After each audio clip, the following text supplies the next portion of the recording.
Hi, I'm Tessie or Testimony Adwale, and today I will be talking about my CA number one for my modulus music, movement, arts, and drama. And my title will be going on a crocodile hunt in the sense of dramatic play.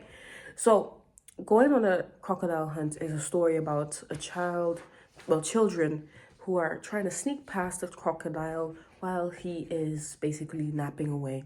And the reason why the story ties in with dramatic play is because it gives a child a chance to be able to express themselves emotionally, physically, expressively, creatively through the story, which I will be explaining later on in my conclusions and evaluations. So, um, the I'm just reading the questions here, by the way. The rational, explain why dramatic play.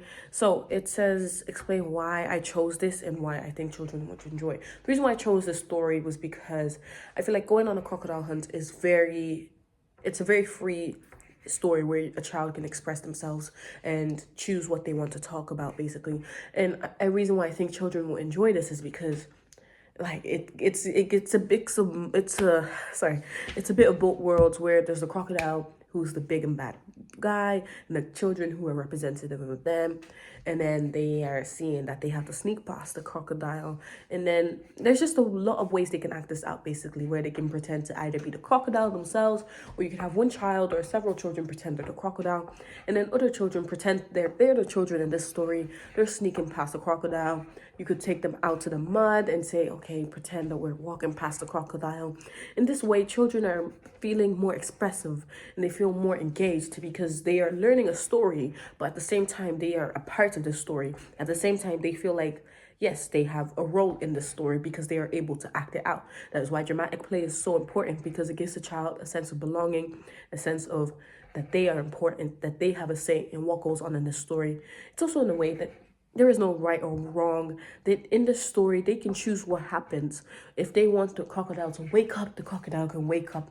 If they want to be able to go over and wake up the crocodile, they can do that as well, because that's the whole point of dramatic play. There's no right or wrong answer. So the next thing is, what age range would this suit and why? And the age range this would probably suit more young children and toddlers, because they are in that stage where they're more creative than, let's say, babies and stuff like that.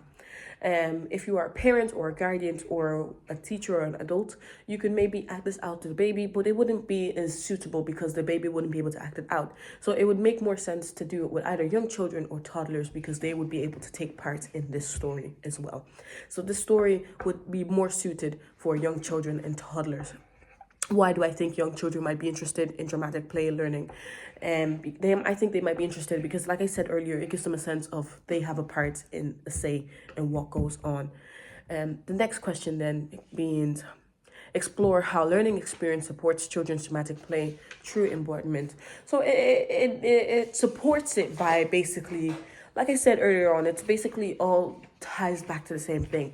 That it basically gives the child a sense of belonging, that it lets them be able to explore the creativity, that it puts no boundary on their creativity, in a sense where they are the master of their own illusion.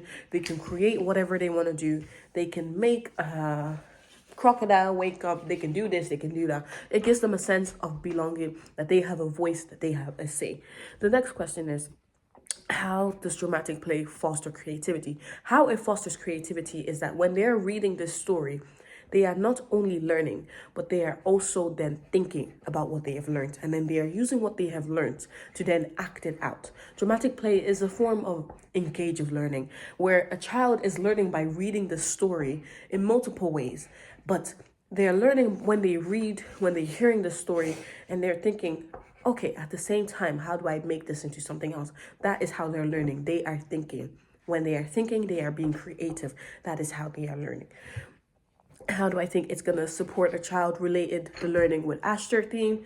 Ashter is basically all about children's creativity. This dramatic play supports Ashter 100%, because Ashter believes that every child deserves the right to be creative and have a say. That is what creative dramatic play is all about. It's saying, as a child, you have no boundary or limit to what you can act out. You can act out what you want. That is why it ties in with Ashter so much.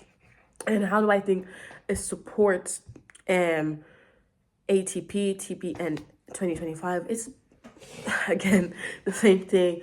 It is basically giving a child a say. And then the last one is, how do I link it with theories with Vygotsky?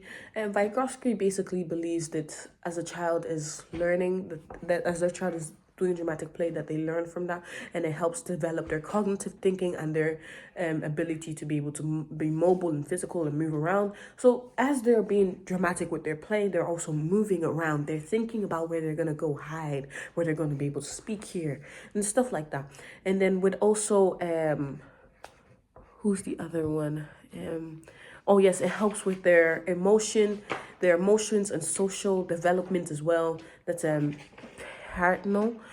So he's basically saying that group works basically here pushes a child here to be able to grow socially, emotionally, so that they are over here not only learning the school aspect of it, but also the aspects that they will use for a lifelong term, for the rest of their lives, where they're learning how to be emotional with their feelings, where they're learning how to be not only creative but also know how to have a social creativity and everything like that. So that is my entire presentation. I hope you enjoyed it and listening to me as much as I enjoyed creating this. Thank you for watching.